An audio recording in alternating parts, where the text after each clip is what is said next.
Ciao ragazzi, come state?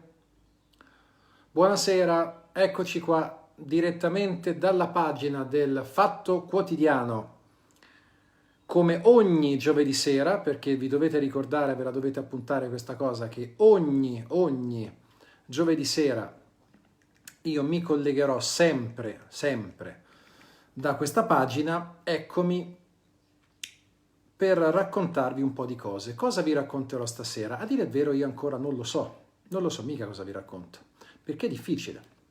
È difficile perché sarò costretto, temo, a riparlare ancora di quello che ho toccato ieri sera, in una diretta. Devo dire che siete pazzi, perché diciamo che ha avuto appena successo la diretta di ieri sera, abbiamo toccato i 68.000 contatti live, mi sembra che siamo già a 1.100.000 visualizzazioni.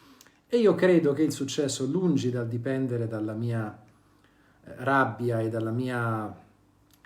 Insomma, come posso definirla, ragazzi? Dal dolore anche che ho provato nel leggere certe cose, nel sentire certe cose da parte di Vittorio Feltri, credo che appunto il successo sia dipeso proprio da lì, dal fatto che voi avete provato una rabbia non indifferente nei confronti di Vittorio Feltri, e quindi quando qualcuno vi ha dato sfogo alla rabbia giustissima e sacrosanta che avete provato, finalmente avete detto meno male che qualcuno la pensa come me. Ma d'altra parte, ragazzi, il giornalismo è anche questo, mentre sto condividendo la pagina anche su tutte le altre, compreso la mia. E anche questo, ragazzi, il giornalismo, è fare compagnia alle persone, soprattutto quando queste persone si sentono sole. Ora, prima di fare una chiacchierata con voi, e magari se ci sarà tempo risponderò anche alle vostre domande, devo ovviamente scegliere la canzone. Io mi sono reso conto, magari sbaglio, perché voi avete più memoria di me, però mi sono reso conto che, sapete cosa? Non ho mai messo, mai, in questi ormai 2 mesi di dirette, sempre più seguite e condivise, non ho mai fatto ascoltare a voi anzitutto, ma anche a me stesso, devo dire, una delle band che io amo di più. Perché quando si dice sì, però non esistono più grandi innovatori, non esistono più grandi idee, per carità, può essere un'idea, può essere un'analisi giusta, come può non esserlo, secondo me non lo è. Però ecco, c'è una band che secondo me è una band semplicemente geniale, straordinaria, straripante, che in ogni disco rimette in discussione se stessa, ed è una band che io ho conosciuto da neanche ancora giornalista, semplicemente da appassionato di musica, all'inizio degli anni 90. Era una band che è una band che si fece notare con una canzone che si intitola Creep, che poi è stata cantata anche da Vasco Rossi. Il successo arride definitivamente a questa band con quello che per me è uno dei capolavori più grandi, non degli anni 90, ma di tutta la storia della musica, che è OK Computer. Io però adesso vi voglio far sentire una delle canzoni che mi fa sistematicamente piangere, perché non c'è niente da fare, mi fa piangere sempre quella canzone lì. Ed è una canzone, vediamo se, eccola qua, ed è una canzone che concludeva il disco precedente a OK Computer, cioè The Bands. Siamo nel 1995, loro sono i Radiohead e questo capolavoro chiudeva The Bands. Canzone, se non avete mai pianto con questo brano qua, insisto, avete grandi problemi. Godiamocela, e se scende qualche lacrimuccia, pazienza. Nel frattempo crescete. Mamma mia, mamma mia. E questo era il disco antesignano di OK Computer, cioè neanche il più bello, è un capolavoro, ma poi ne arriva uno ancora più bello, e poi sono arrivati altri dischi bellissimi. Poi ognuno c'ha da dire, sì, si sono capovolti troppo, camuffati troppo, mascherati troppo, modificati troppo. Radiohead sono dei fenomeni, come tutti i rivoluzionari, quasi sempre le rivoluzioni le indovinano, qualche volta, non dico le sbagliano, no, però qualche volta magari vanno così oltre che tu spettatore dici, però forse vai un po' troppo veloce. Ragazzi, è sempre difficile parlare. Quanti siamo intanto? Siamo 26.000, io lo so ragazzi, siamo un po' meno del solito, si fa per dire, perché non vi arriva la notifica. Però ragazzi, segnatevela questa cosa, intanto condividete, così aiutate anche quelli che non si sono accorti che c'è la diretta. Però ricordatevi sempre ragazzi, il giovedì sera io la diretta la faccio sempre dalla pagina del Fatto Quotidiano. Quindi voi che siete sulla pagina mia, non vi arriva la notifica, e allora vi dovete ricordare che giovedì sera, a prescindere, vi dovete connettere sulla mia pagina, altrimenti non vi arriva la notifica. Però, mentre ci stiamo avvicinando ai 30.000, dovete condividere il più possibile, tantissimo.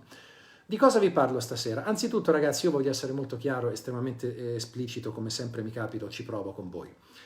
Sto vedendo sui social soprattutto che molti miei colleghi, che sono spesso dei maestri di cerchiobottismo, di equilibrismo e anche un po' di paraculismo, cominciano a dire, però si sta un po' esagerando con Vittorio Feltri, insomma, però tutti questi attacchi a Vittorio Feltri, Birbantelli non si attacca alla libertà di stampa. Ora, intanto ragazzi, la libertà di stampa con le recrudescenze che dice e scrive l'ultimo Vittorio Feltri non c'entra niente.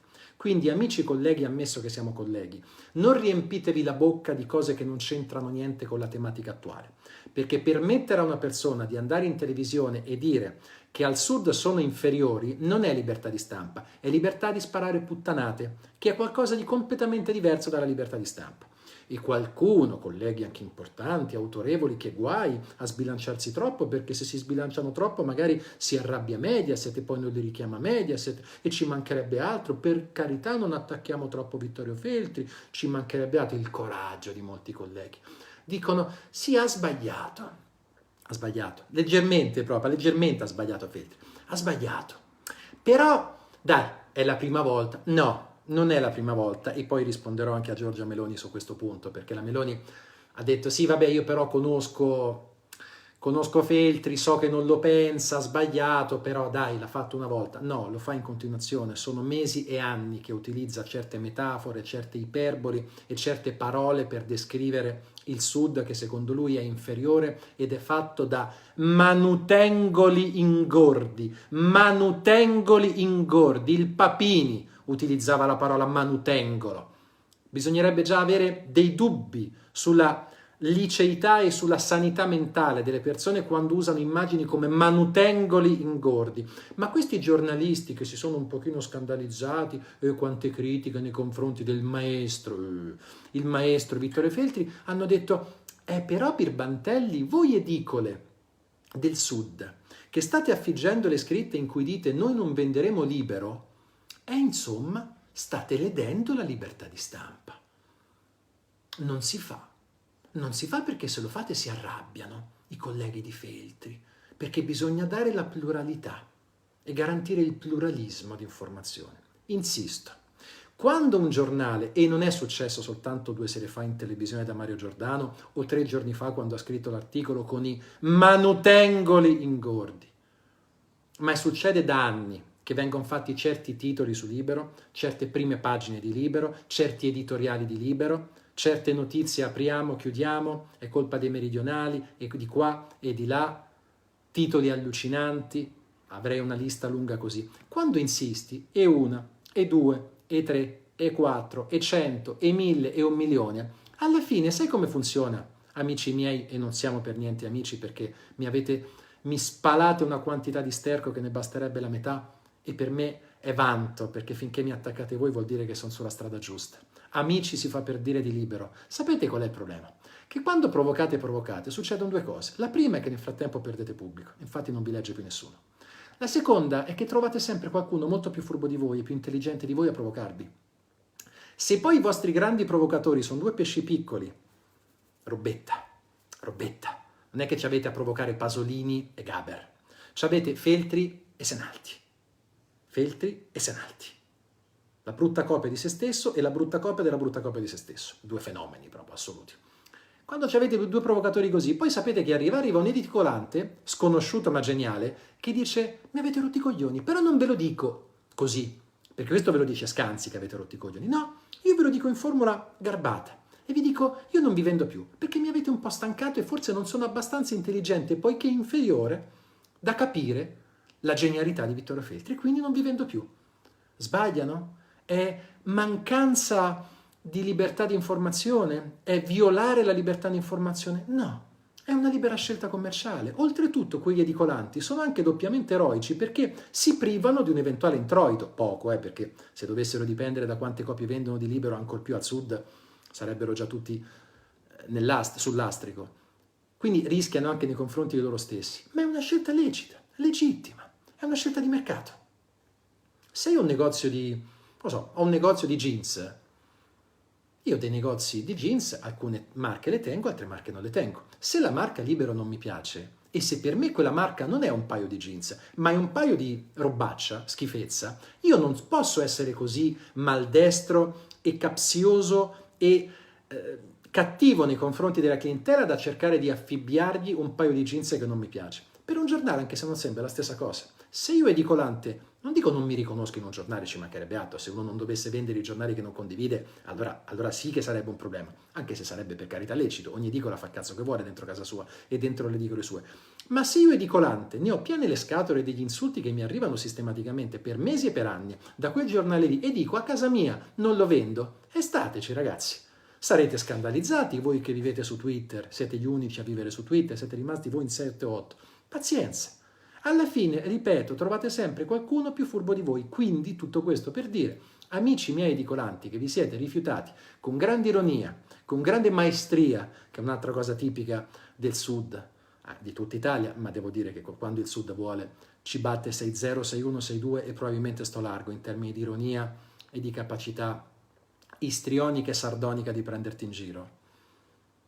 Io applaudo questa ironia e applaudo questa forma di ribellione garbata, civile, educata e ironica. Quindi non mi accodo minimamente a questi equilibristi, cerchiobottisti che dicono sì, Feltri ha sbagliato, però tutto sommato state esagerando. No ragazzi, quando per anni tu insulti determinate persone, prima o poi quella persona e quelle persone reagiscono. E se reagiscono in maniera, ripeto, garbata, civile, educata, democratica e ironica, bravi, amici edicolanti, fate bene. Non fa bene chi sta insultando ad alzo zero Vittorio Feltri, mi dissocio completamente da certi toni, ma quando c'è lo sfottò, l'ironia e il libero pensiero che dice non mi riconosco in quel giornalismo lì perché non è giornalismo per me quello, va benissimo e smettetela di straparlare di libera informazione che non c'entra niente o di citare sta cazzo di frase ogni volta di Voltaire che non la penso come te ma darò la vita perché tu possa e che due coglioni con sta citazione la sparate sempre a caso, via, su ragazzi, non riempiamoci sempre la bocca di questo citazionismo a caso. Devo anche dire, poiché purtroppo per Salvini sono dotato di onestà intellettuale che di solito nel suo caso un po' gli difetta, siamo già 40.000, siete meravigliosi, 40.000 meravigliosi. Devo dire, ragazzi, amici miei, che faccio invece un plauso a Matteo Salvini. Perché Matteo Salvini, senza girarci tanto intorno, ha detto, Feltri ha detto una cazzata sui meridionali. Basta. È l'unica cosa da dire, ragazzi, lo dico anche a quelli che lo stanno difendendo, punto. Quando si fa una cazzata, si fa una cazzata. Basta. Quando io ho fatto il video del 25 febbraio, in cui, diciamo, al 50% ho sbagliato completamente, cannato completamente la previsione, ho detto una cazzata. L'ho sempre detto, lo ripeto qui, ho detto una cazzata. Mi dispiace tanto, perché se avessi avuto ragione a quest'ora saremmo al giro e faremmo il gran cazzo che ci pare. No, sono stato troppo ottimista e ho detto una cazzata, in buona fede. Quando uno invece fa una cazzata e la fa pure in malafede, è triplamente colpevole. Quindi quello che ha detto Salvini su Feltri, che pure voleva il Quirinale 5 anni fa, pensa come siamo messi, Salvini e la Meloni volevano Feltri al Quirinale nel 2015, non è una battuta, ve l'ho detto ieri, era vero, è vero, no era, è vero. Quello che ha detto Salvini è l'unica cosa che si può dire su Feltri. Ha detto una cazzata, è imperdonabile lo aggiungo io, perché è recidivo. E qui vengo alla Meloni. Perché la Meloni, ragazzi, io non so se veramente sta facendo una gara con se stessa per sbagliarle tutte. E mi dispiace perché, insisto, Giorgia Meloni potrebbe fare grandi cose nel centrodestra, poi io diciamo appartengo a un'altra tazza di tè e preferisco altre tazze di tè, altre cup of tea, come direbbero gli inglesi. Però potrebbe volare appena più alto di così. No, lei non ce la fa, non le va, e anche su questo ha detto qualche ore fa, Feltri questa è la Meloni, Feltri lo conosco bene da sapere che una persona della sua cultura e intelligenza non possa aver sostenuto la tesi di una presunta inferiorità antropologica dei meridionali. Mi sa che eri distratta, Meloni, l'ha ripetuta anche più volte, l'ha ripetuta anche qualche ora fa dicendo sì, intendevo dire che è un dato di fatto che soprattutto a livello industriale sono inferiori. La toppa peggio del buco, e ripeto, sono giorni e settimane e anni che dice queste cose. E le dice e sul sud, e le dice su culattoni, e le dice sui migranti, e sui negri, e c'hai rotti i coglioni. Se questo per te, amica mia Meloni, è uno che ha grande cultura e come hai detto, grande intelligenza, io non ne dubito. Diciamo che sicuramente è un uomo di grande cultura Vittorio Feltri, altrimenti non avrebbe avuto la carriera che ha avuto. Sicuramente è un uomo di grande intelligenza, altrimenti non avrebbe avuto il successo che ha avuto. Nell'ultimo periodo, ed è un ultimo periodo abbastanza lungo, io non me ne sono accorto di questa cultura e intelligenza. Anche nel 2015, quando tu, con grande genialata insieme all'altro fenomeno Salvini, lo volevi al Quirinale, nel 2015 al Quirinale, perché Vittorio Feltri saprà unire, catalizzare il centrodestra. Che culo! Che idea meravigliosa! Catalizzare e unire il centrodestra attorno a Vittorio Feltri è un'idea straordinaria. E ha aggiunto Giorgia Meloni: sono certa che si riferisse alle condizioni di disparità economica tra nord e sud. Non ha detto minimamente questo, e se lo voleva dire non sa parlare, perché ha detto tutt'altro, e che però la scelta dei termini sia stata sbagliata. Meno male Giorgia, che almeno questo ce l'hai concesso, che è un po' sbagliato l'uso della terminologia adottata e approcciata da Vittorio Feltri, è leggermente sbagliato, un po' sbadato da un punto di vista dialettico. Però ragazzi, visto che c'è anche un po' rotto le scatole, francamente, parlare di Feltri, io vi voglio regalarvi un nuovo idolo, perché io lo so, questo è Tonio, ve lo so, lo conoscevate già. Tonio, stai qua, bravo bimbo. C'hai sto ciuffo che non mi piace bianco. Allora, no, e niente, non c'è niente, fermo lì, vuoi stare così. Bella sto ciuffettino un po' bellino, sembra un po', c'è i capelli di greggio un pochino, un po' greggio e un po' David Lynch. Allora, voglio invece presentarvi un nuovo idolo assoluto. Preparatevi ragazzi, perché in queste dirette noi abbiamo scoperto grandi personaggi, per esempio Nicola Naomo Lodi. Adesso noi abbiamo scoperto, io devo dire che non lo conoscevo, un genio assoluto, meraviglioso, è un personaggio che io lo amo totalmente, che si chiama, eccolo qua, come si chiama e chi è questo qua? Eccolo qua. Articolo della Repubblica, uscito qualche ora fa, è diventato virale, lui si chiama Francesco La Saponara. Chi è Francesco La Saponara? Scopriamo chi è Francesco La Saponara. Francesco La Saponara è barese di nascita e forlivese di adozione. Consigliere comunale leghista consigliere comunale leghista a Forlì, maggiore dell'esercito, come si legge nel suo curriculum vitae, è insegnante nei corsi dell'European Personnel Recovery Center. Ale, saluti al duce. È stato capitano nella brigata aeromobile Friuli di Bologna, precedentemente appartenuto al 66esimo reggimento aeromobile di Forlì e ha preso parte fra 2011 e 2012 all'operazione ISAF in Afghanistan. Ale, saluto al duce e onore alla sua carriera militare. Ma perché ve ne parlo? Del grande Francesco La Saponara? Perché egli, poche ore fa, prima di cancellare, come fanno sempre questi fenomeni che sono convinti che nessuno li legga, quindi prima esternano quello che temo realmente pensano, salvo poi cancellare, convinti che nessuno se ne sia accorto, egli, sulla sua pagina Facebook, non nella, io ho sempre sbagliato sti cazzo, si dice sulla, ma anche nella, vabbè. Come vi pare, insomma, sulla sua pagina Facebook ha scritto le seguenti parole. Sapete che sta per arrivare il 25 aprile, sogniamo con questo consigliere comunale della Lega di Forlì, della Lega di Forlì, anche se forse a breve non sarà più della Lega. E poi ve lo dico. Francesco La Saponara ebbe a dirci quanto segue in merito al 25 aprile. Qui servirebbe una musica d'atmosfera, ma adesso io non ce l'ho, però immaginatela. Io onestamente non comprendo tutta questa polemica sul 25 aprile, non la comprende. Uno già si domanderebbe: che cazzo me ne frega a me, chi sei tu Francesco La Saponara? Vabbè. Se anziani partigiani più anziani sono e meglio è. E qui già arriva la battuta, qui già tutti desti le antennine e dici: oh, questo però è un comico, sentiamo un po'. Se anziani partigiani più anziani sono e meglio è, ed altri esponenti ampi, cosa ci sta per dire Francesco La Saponara? Vogliono radunarsi per celebrare nonostante il virus, perché fermarli? Senti, la battuta sta arrivando, vi sentite tutti? È un brilluccichio interno, questo entusiasmo, sta per arrivare la battuta. Anzi, ci dice Francesco La Saponara, bel nome tra l'altro, un bel cognome proprio, bellino. Anzi, andrebbero incoraggiati a farlo, magari in qualche città con un sindaco dal cuore, attenzione qui è il capolavoro, con un sindaco dal cuore partigiano, con le parole ano maiuscolo, partigiano, A-N-O.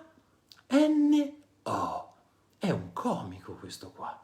Come ho fatto a non conoscerti prima, Francesco La Saponara? O come ho fatto finora a fare teatro, fare battute, fare satira e non conoscerti, Francesco La Saponara? Francesco La Saponara.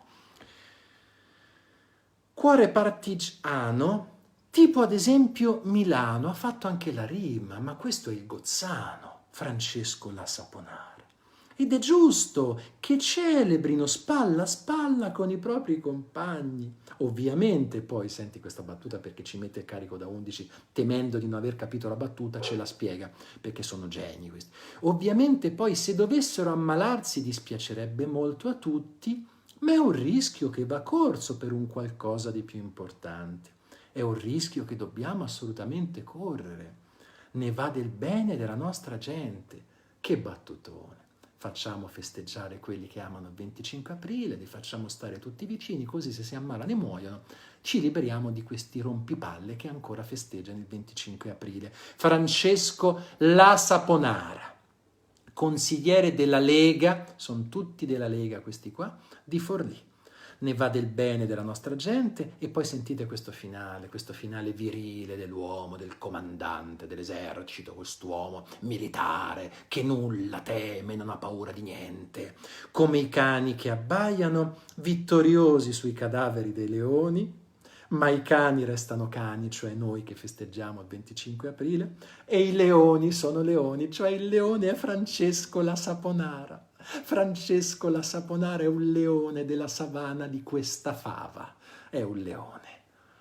Francesco La Saponara.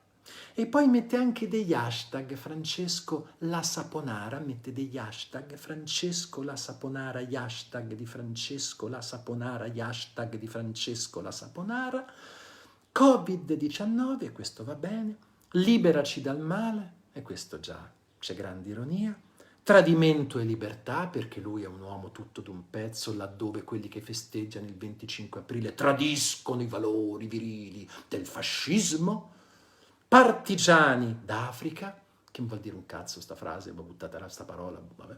E poi attenzione, il più bello, e qui c'è tutto il talento di Francesco La Saponara, che poi stranamente ha cancellato questo post. Francesco La Saponara, consigliere della Lega di Forlì. Il suo hashtag migliore, hashtag di Francesco La Saponara, è partigiano prendilo in mano. Oh, che ironia meravigliosa. Che ironia straordinaria. Sei un uomo meraviglioso. Ma sono tutti così i fascisti o i nostalgici. Ma ci avete proprio, vi hanno costruito così, vi viene proprio naturale, c'è una sorta di gap anatomico, genetico, c'è un'assenza alla fonte quando nascete. Come fate a ragionare così, a fare queste battute? Io devo qui, in questo senso, di nuovo, così come ho fatto i complimenti a Salvini per avere duramente criticato gli interventi di Feltri, al tempo stesso io plaudo la Lega di Forlì, che ha avuto il torto vergognoso, e non è la prima volta, non nella Lega di Forlì, ma nella Lega in generale, di fare entrare chi non dovrebbe entrare in nessuna forza politica, nessuna. Però se non altro, dopo la polemica, la Lega di Forlì, ma credo anche la Lega Nazionale ovviamente, ha detto: il signor Francesco La Saponara faccia una cosa, si renda conto di quello che ha scritto, chieda scusa a tutti e poi si levi dalle palle, perché non c'entra niente con noi. Quindi bravi alla Lega di Forlì, pessimi per aver accettato uno così, che non credo che qualche anno fa fosse un intellettuale contemporaneo, ma bravi per esservi liberati tardivamente, politicamente, di Francesco La Saponara, partigiano prendilo in mano. Partigiano prendilo in mano. Ragazzi, è pieno di politici, di persone che fanno politica in questo modo qua. È pieno e questo è devastante per quanto mi riguarda, veramente devastante, semplicemente terrificante. Che altro voglio dirvi, ragazzi? Nel ringraziarvi perché abbiamo raggiunto i 45.000 e sarà contentissimo il Fatto Quotidiano per questo grande successo della sua e della nostra pagina, perché il Fatto Quotidiano sono anch'io e me ne vanto parecchio e sono orgoglioso. Io, ragazzi, oltre a tutto questo vi vorrei dire due piccole cose. La prima è piccola mica tanto, è questa polemica sui boss scarcerati, ragazzi. Ora, ecco, qui i complimenti che ho fatto a Salvini per essersi dissociato da Feltri, non li cancello, li lascio lì, però purtroppo vengono in parte compensati dall'atteggiamento che sta avendo da 2 giorni Matteo Salvini nel incolpare il governo e il Cura Italia, che non c'entra niente con questa decisione, perché con la scusa del coronavirus, in questo caso sì, con la scusa del coronavirus, alcuni boss terribili, della malavita, della mafia, ma pure anche della 'ndrangheta, della camorra, vengono liberati per motivi sanitari laddove siano over 70. È successo, per esempio, con il boss Bonura, l'uomo di Provenzano, che è passato ai domiciliari. Ha spiegato bene il ministro Bonafede, ma l'hanno spiegato tutti quelli che conoscono minimamente le nozioni giuridiche e tecniche. È stato un giudice che in via del tutto autonoma e secondo me profondamente sbagliata ha detto: c'è il coronavirus, è pericolosissimo che gli anziani stiano in carcere, soprattutto se hanno determinate problematiche sanitarie, ed è difficile e pericoloso perché stanno tutti attaccati o comunque non possono uscire, quindi si possono, magari durante la mensa, che ne so, si possono passare il virus, anche se in realtà il carcere per ora è uno dei luoghi più sicuri in termini di coronavirus perché le percentuali per fortuna di ammalati sono bassissime, e quindi io lo mando a casa. Ora voi capite bene che uno che si è beccato giustamente il 41 bis, se lo mandi a casa con la scusa del coronavirus è un messaggio terrificante. Non c'ha colpe il governo, però il governo deve fare in modo che queste cose non capitino. Anche perché qual è il rischio, ragazzi? Il rischio è l'effetto domino. L'effetto domino vuol dire che se esce Bonura, e non solo Bonura è uscito, allora arriva Cutolo da una parte, arriva Pippo Calò dall'altra, e tutti bussano alla porta e dicono: ah, ma se è uscito lui, posso uscire anch'io, ho 80 anni, ho 2 bypass. Ho 83 anni, ho l'artrite, ho avuto un infarto l'altro giorno, ho un ictus, ho questo e quest'altro. Mi fate uscire? Pericolosissimo, pericolosissimo. Ora, per quanto mi riguarda, certe persone che hanno fatto certi reati per me non devo mai uscire di galera, ma diciamo che io in questo ho un po' un approccio alla Clint Eastwood e poco garantista, quindi fate conto che questa cosa non l'abbia detta, perché ci sono dei reati che io non posso perdonare. Per farvi un esempio, quelli che hanno ammazzato Falcone e Borsellino, se anche hanno scontato la pena, per quanto mi riguarda dovrebbero stare in galera fino alla morte, perché non posso perdonare certe persone. Ma io non sono un giurista, non sono uno che legifera, quindi sono un libero cittadino, libero anche di sbagliare o di somigliare troppo a Clint Eastwood in una certa idea di giustizia alla ispettore Callaghan, che rivendico perché la penso come lui e la penso come Tex. Io sono fatto così, se uno sbaglia, sbaglia, punto. Senza pena di morte, per l'amor di Dio, però ci sono dei reati che tu non esci mai di galera, per come la vedo io. Ma anche se non fosse così, e per fortuna aggiungo io non è così, perché siamo uno Stato garantista, questo è un messaggio terrificante, ragazzi. E giustamente Nino Di Matteo dice: attenzione Stato, perché se voi fate questo date un messaggio terrificante, perché dite che grazie alle proteste che ci sono state fino a pochi giorni fa in quasi tutti i carceri per via del coronavirus, voi vi state calando le braghe. È una cosa che non si può fare, non si deve fare, perché è un messaggio terrificante. Ricordiamoci, dice giustamente Di Matteo, della trattativa Stato-mafia. Non dico che qui sia uguale, però la dinamica è simile. Io, criminale, ti provoco e nel caso della trattativa Stato-mafia, altro che provoco, hanno ammazzato persone e persone, e ti provoco e ti attacco e ti destabilizzo fino a quando tu vieni incontro a me. Sarebbe devastante. Altra cosa che voglio dirvi, ragazzi, e poi che ore sono? Sono le 7:33, così poi abbiamo tutto il tempo per guardarci il grande Peter Gomez, che stasera, come ogni sera dal lunedì al venerdì, sarà ospite, se sarà ospite, magari sarà ospite, un giorno ci sarò io, spero, condurrà Sono le 20 sul 9, dalle 19:53, questo splendido TG, non solo TG, che ogni giorno ci regala degli scoop notevolissimi e ci dà delle notizie che non tutti, purtroppo, in questo paese hanno il coraggio di dare. Io voglio dirvi una cosa piccola sulla fase 2. Sembra che domani, allora non vi parlo della querelle che c'è in Europa in questo momento, ragazzi, perché? Perché adesso io faccio anche un aggiornamento alla pagina del Fatto Quotidiano, però ragazzi, non si saprà nulla per un po' su quello che succede a proposito del Consiglio dell'Unione Europea. È in corso la videoconferenza, si va, scrive il Fatto Quotidiano adesso, verso un recovery fund legato al bilancio. Conte ha detto i trasferimenti siano a fondo perduto. Se fosse così, e probabilmente sarà così, sarebbe, diciamo, una vittoria da 1 a 10, 6,5 dell'Italia e del governo, che è quello che io ho sempre pensato, cioè Conte spara 10 per ottenere almeno più della sufficienza, tanto il 10 non lo otterrà mai, ma vedremo nelle prossime ore quando Conte parlerà. Conte ha anche detto, sembra che domani farà una conferenza stampa su questo, sull'Europa, ma anche sulla fase 2, che è la cosa che ovviamente a noi ci interessa di più. Leggo anche, ve lo dico insieme se non l'avete già vista, la prima pagina del Fatto Online del grande Peter dice, questa è una bella notizia, meno male, la leggo in diretta con voi, per la prima volta i guariti sono più dei nuovi contagi. Ale, E poi parla della fase 2, le nuove regole per metro, bus, aerei, treni. Ecco, questo volevo dirvi. Ora è chiaro che voi vi consiglio, ma lo avete già fatto meglio di me, di andare a leggervi tutti gli articoli, cosa succederà, aspettando domani questa conferenza stampa in cui sapremo di più alcune cose.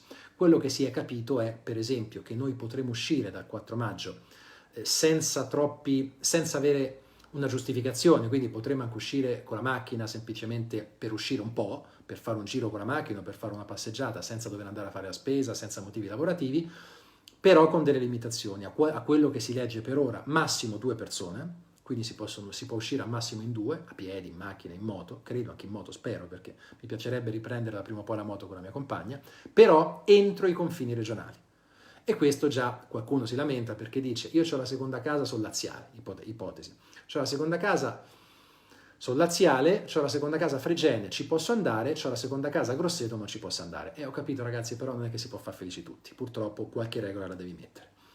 Quindi non spostamenti interregionali per limitare, e poi ci saranno molti limiti per quanto riguarda per esempio i trasporti pubblici, perché i trasporti pubblici si andrà per orari in qualche modo, si cercherà di fare in maniera tale che rispetto a prima almeno il 40% diminuisca di persone che utilizzano il bus, la metro, il tram, il treno, l'aereo, distanza di sicurezza ovviamente, mascherine obbligatorie, guanti obbligatori, e ogni volta che saliremo per esempio in treno o in aereo ci controlleranno la temperatura. Non si sa quando apriranno i negozi, sembra che alcune fabbriche, alcune industrie possano già aprire da lunedì prossimo. Per quanto riguarda i negozi, da lunedì 4 maggio qualcuno ricomincerà ad aprire. Ho letto che più o meno dei lavoratori che vogliono tornare a lavorare, devono tornare al lavoro, dal 4 maggio un terzo di essi, attorno ai 2 milioni e 8, 2 milioni e 9, ricomincerà ad andare al lavoro, poi l'11 maggio si riaprirà qualcos'altro, il 18 maggio si riaprirà qualcos'altro. Sembra che i ristoranti si aprano attorno a fine maggio e con essi anche luoghi a noi, devo dire, particolarmente cari in questa fase perché abbiamo tutti delle pettinature allucinanti, penso appunto per esempio ai parrucchieri, sembra fine maggio attorno al 18, ma sono tutte ipotesi, ce le dirà lunedì prossimo. Voglio sperare che ce lo dicano al più presto perché bisogna sapere cosa ci attende. Quindi basta con queste anticipazioni, Conte dia la sensazione e dia l'immagine netta di una persona che sa quello che deve fare al netto delle enormi difficoltà che sta vivendo e ci dica bisogna fare così, cercando di farci capire che si ripartirà senza abbassare la guardia, perché il rischio di una seconda ondata o di una recrudescenza del contagio della pandemia è dietro l'angolo. L'ultima cosa che voglio dirvi, ragazzi, è questo dibattito sulla app Immuni. Ora, io spero che questa app funzioni e non lo posso sapere. Non sono sicuramente contento all'idea di essere mappato e di avere tutti i controlli del mondo, però, ragazzi, mi viene un po' da ridere se penso che noi siamo mappati e tracciati dalla mattina alla sera e adesso improvvisamente il problema diventa l'app Immuni. Come vi ho detto in altre dirette, se voi mi garantite che questa app funziona, io ci sto tutta la vita ad attivarla. Anche perché, lo dico e lo faccio anche come opera di informazione, ragazzi, questa app funziona soltanto se almeno il 60% degli italiani la utilizza e la utilizza bene.